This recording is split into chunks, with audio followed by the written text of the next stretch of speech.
Hi, and welcome to my Tech Talk on the VHub, the Variable Pitched Racing Fan Hub. I'm Rich Worthy, and I'm going to show you how I came up with and built the Variable Pitched Hub. Part 1 will be about the theory and design, and there'll be a second video, part 2, which will be about the construction and the testing of the unit. Last year I sent out a promo video showing the hub for the first time. That video is still available on my Crossblades Racing Facebook page if you want to see it. It got a lot of good feedback and it got a lot of good response, people saying positive things about it. But one of the biggest questions was this: looks good, but why did I bother? Well, that's a very good question. One of the reasons is I had a spell of absence from the club for some 20 years, and when I came back I had a good look around, and a lot of things had changed, a lot of things have improved. The crafts with the carbon composite materials and engines were more powerful and reliable. Even the skirt designs had improved. It was all good stuff, but we were still using the same fan and hub that we did 30 years ago. And this to me is a main part of the hovercraft and could have had some improvement to it. So I decided at that point that I like engineering, I like a challenge, I like innovation. So I set about designing the variable pitch hub. But why would I do this? Well, it's a little bit like having gears on a fan. Now, what do I mean by that? Well, imagine you were driving home from work and you could only use one gear in your car. Which one would it be? Would it be first gear? I mean, you'd set off okay, get up the hills, but top speed would be very limited. Would you choose fifth gear? Okay, you'd get some decent speed at the end, but all the roundabouts and lights, it'd be too much hard work. So you'd pick something like second or third, a kind of a middle ground, a compromise. So you'd start off okay, and top speed will be average, but it'll be a compromise. And that's what we're doing with our fan setups. We've only got one gear ratio, and we're compromising everything that the fan needs to do. Well, the variable pitch hub allows you to change them conditions and utilise all the conditions of the hub. So what do I mean by this? Well, let's take a look at a blade and see how it performs. You can see the blade profile in yellow there, and it's fixed at 37 degrees in a fan hub. It's rotating up the page. You can see the direction of rotation, and the air is coming in on the left hand side and out by the right hand side. Now the arrows aren't just direction, the vectors. The length of them dictates the actual speed of the movement as well. And so what you can do from these vectors is work out the resultant of the air direction hitting the front of the fan blade. You can see that arrow in red. Now when you compare that to the chord angle or chord line that goes through the tip and the tail of the blade profile, you can see that we come up with something like a 7-degree angle of attack. That's kind of fairly average. Anything over 15 degrees will get too turbulent, lower than that and it's becoming, it doesn't absorb the power from the engine. So this is a typical fan setup. You can also see there the vectors of the air coming out the back of the blade with a swirl angle of about 35 to 40 degrees. And again, that's why we need the flow straighteners. If you want to have a look then what happens when we start moving forward, so this is a static craft at the moment, which is like in the pits or on the start grid. When we start moving forward, you can see there's a increase in the speed of the air coming into the fan itself.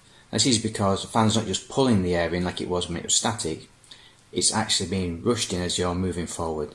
So the length of that vector has changed. This also changes the resultant of the air hitting the front of the blade, and you can now see that the angle of attack has dropped down to around 2 degrees. Now at 2 degrees the blade can no longer absorb any more power from the engine.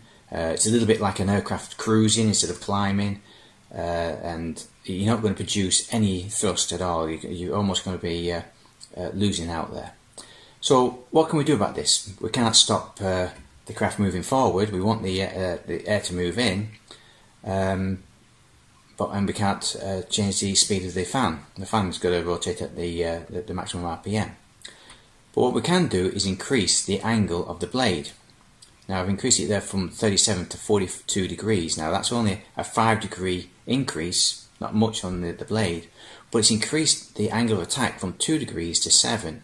And once again, the blade can then start absorbing power, having an influence on the actual air and producing more thrust. This can also be seen on these graphs of thrust and drag versus speed.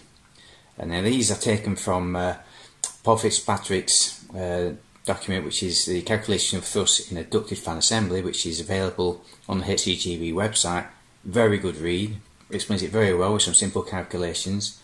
And you can see on the diagram on the left, for a fixed fan blade, the thrust is highest when the craft is static. This is normal. And as the craft increases in speed, the thrust drops down and down and down in a straight line. Now, it's not just a straight line because it was easy to draw with a ruler. The mass actually make it a straight line. But you can also see on the other side the drag that is increasing. You've got aerodynamic, you've got the skirt drag, all combined together to make a combined total drag. And where the two cross over gives you its theoretical top speed. Now here it's coming out to about 53 miles an hour. Okay. Now the diagram on the right shows the same setup, same engine, same horsepower, but with a variable pitch hub being used just marginally, very, very marginally. Now the starting point is exactly the same. There's no increase on the thrust at the static because you've already pitched it to be just perfect at that point. But you can see as the craft increases and the variable pitch increases its blade angle, that line hogs, it goes higher. And you can see that what it's done, it's pushed the intersection between that and the drag further down to the point where it's now theoretical top speed of 59 miles an hour. Now that's 6 miles an hour for free. The no more horsepower, it's just better utilisation of the actual fan. How else does this affect us? Well, we've talked about top speed, but there's other things that happen, these other conditions that I've talked about. One of the main issues that we have in hovercrafts is the difference between the top and the bottom of the fan. And that is due to a number of things, mainly obstructions like the engine and the frame lower down. Also on an integrated craft you have the slot where the air travels in to the lower hull, and this makes the air behave very differently top and bottom of the fan. And due to this, the fan has to accommodate these different conditions, and it averages them out to find its own stall point. Now, what you'll find, particularly with an integrated craft like an F50, is that when you turn from left to right, it has a massive influence because of this difference top to bottom. So on a clockwise rotating fan, as you're looking into it, when you turn right, the engine bogs down and the fan bogs down, and it's almost stalling because the overall pitch has gone too high. And on the left-hand turns, the engine over revs because the resistance is lower because the overall pitch is less. Now you can accommodate this with a variable pitch hub. When you turn into the actual right-hander, you can drop the pitch. This then stops the stalling, stops that bogging down the engine picks up, produces more power again and keeps you going better. And when you turn on a right-hander, instead of over-revving, effectively the fan is able to absorb more of the power, you can increase the pitch. Again, the fan blades will then pick up more of that engine horsepower and produce more thrust. And when you straighten up again, you can get it back to how it was to begin with. That's one of the biggest advantages of the variable pitched hub, not just the top speed. You also have starts off the grid as well. Starting off the grid in an integrated craft, you want to get the fan up to as high a speed as you can, but without moving forward. And you can do this by dropping the pitch right down so it produces less thrust. So you can have your engine up, and as soon as the lights turn green, you can up the pitch again and you set off. So now we know how a variable pitch fan works and why we want one. It's time to think about how to design one. Now the first thing to do when you're doing a design of anything fairly complicated like this is to sit down and just write down an FDS, a functional design specification. This clarifies what you want out of the design and what you expect it to do. And the first part always is safety. Start with safety. So I just wrote down some things here, which was firstly, the mechanism must be fail-safe and limited to the allowable RPM. You don't want for some reason the mechanism to over-rev and put more stress on the hub. The system neutral position, effectively it's hands-free, must go back to a normal fan position and still operate, so that you could drive the craft back or still drive it hands-free if you need to use your hand for holding onto something else. No large item apart from blades should be allowed to break loose, or very minimum that can be breaking loose. This is so that containment will still be not jeopardised within the duct itself. Centripetal forces must be kept to a minimum and within the VHub regulations. We'll talk more about that in part 2 when we talk about testing. And the system must be safe to operate during racing or operation. You shouldn't be looking down or trying to change things or pump things. A simple operating mechanism to make it work. Then we talk about the operation and configuration. Now, what do I mean by that? Well, this is effectively your chosen requirements for it. Well, first of all, I wanted a 6-blade configuration, equally spaced. Some people like 5, some people like 8, but 6 was it's always worked best for me. The live operational pitch movement should be about 5 degrees. So when I'm out racing and I'm operating the full extent, only moves the blade 5 degrees, but within a 12-degree range of adjustment. So back in the pits, I can change that 5 degree and move it within a 12 degree without much change to the hub. That way I can fine tune it for each individual. Now, one of the reasons I didn't want more than 5 degree movement of the blade is because A, it doesn't need it, but secondly, you can never go too far out of range. Otherwise, you could find yourself, if you had a 10 or a 20 degree of movement, you'd be struggling finding where it wants to be all the time. But 5 degree won't take you far from the range. The blade pitch and spring return tension must be easily adjustable. You don't want to be taking the hub apart to adjust something that's a small degree movement. You want to be able to do that quite simply, and the hub does that very nicely. Even without taking a nose cone off, you can adjust the pitch. The system mustn't require any power. It had to be manual power only. I didn't want any batteries or any compressed gas or anything like that. It's manually operated only, and that way you get good feedback from your operation. System must be able to respond instantly to the operations. So when you press down on the lever, you don't want the fan to change 2 or 3 seconds later. You want it to be instant and also instantly back again as well. That way you can predict exactly how the fan will behave. And the system must be in gradual increments. It mustn't be an all or nothing. You must be able to find those perfect points and get feedback from the hub itself. And lastly, compatibility. This is what you want it to interface with on your existing hull. Well, first of all, the most important thing was to utilise the multi-wing or the Hascon type blade. These are readily available in the club, proving themselves quite well, so it had to accommodate that mechanism. The hub must be the same size or more or less as a 12-blade hub. That way that I could take this whole hub assembly off and put a 12-blade hub straight back onto the hub without any real issues at a race meeting if I wanted to. It must fit onto a standard drive hub. Again, compatible with standard equipment that we have nowadays. Individual blades must be easily fitted and adjusted. So the clamping mechanism here is similar to a normal fan hub, which clamps it, lets you fine adjust the pitch and tension it and change them when they're broken. It's got to be manufactured using home-based equipment. Now, this was a goal I set myself to ensure that I could make this in your garage without any special equipment. Now, you need more than a hammer and a screwdriver to make something like this, but with a welder, with a lathe, a simple bench lathe, you should be able to construct all the parts that you need. There's no fancy milling on here or 5-axis milling machines used. It's all standard equipment. And the materials used was aimed for just the 608 to T6 aluminium, which is a good structural grade aluminium.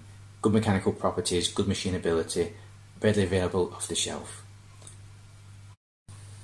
Once we know the parameters of the FDS and how we want the VHub to operate, it's time to do some designing. Now, that goes from hand sketches very quickly to 2D AutoCAD. That's what I usually work in designing.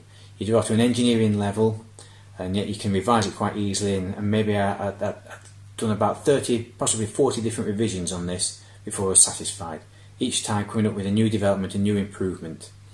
On top of this, you can also make some working prototypes just to test some of your theories and test some of the strengths.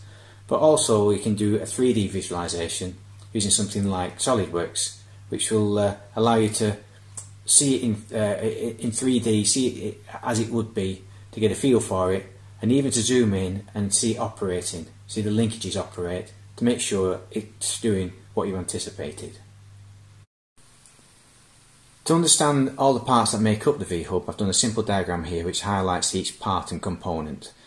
You can see from the yellow is the normal standard drive hub and pulley that most people have on the hovercraft today. But joining onto that at the back in red is the actual star plates, the main hub of the VHub. In fact, we'll have a proper look at it now. So you can see here the two star plates which are joined to the hub, and they sandwich the blade paddles in between, which are allowed to pivot on the spherical bearings and allow the change of pitch. Now this is connected via a linkage to the spider at the back, which runs on its own separate double angular contact bearing on an extended stub shaft. Now that part is static. It's the whole hub assembly itself that moves back and forward, and as it does so, it allows the paddles to change via the linkage. You can see here that the hub itself is pushed, or I should say is operated by a annular hydraulic piston, which means it's like a donut shape. It's got seals on the outside diameter and inside diameter, and that in turn is operated by just a simple lever. This is like a rally handbrake lever. So when I operate the lever here in a single action, it moves the actual piston there. So you can see if I have 300 millimeters of movement here, I get 5 millimeters movement there, which gives me a 60-to-1 reduction. So if I'm pressing down with say 5 kilograms here, I'm pushing with about 300 kilograms there, which is more than the fan thrust of the fan, because the fan itself, when it's operating, is pushing against that hydraulics all the time. So I get this feedback, of how much thrust is actually operating. And you can see here the compression spring operating, also the blade paddles changing the pitch. All this is adjustable. The linkages are adjustable for each individual paddle. The blades can be turned in actual clamps as per normal, but there's also this adjustment screw here at the back which links all the way through to the front, and I can operate it by undoing this lock nut on the front and turning this inner rod, which in turn will screw the actual adjustment screw in and out and move the spider. Now this has the effect of operating that over a 12-degree range, so that 5-degree movement of the paddle can move within a 12-degree. This is that adjustment I talked about. This is a simple adjustment mechanism that can even be done with the fan guard on and even the engine running. So all these are the main components of the hub. You can see it moves quite freely. So I hope that gives you a good indication of the VHub and what's gone into designing it and the theory behind it. In the next part, I'll show you how we constructed it, assembled it, and some testing. Until then, thanks very much.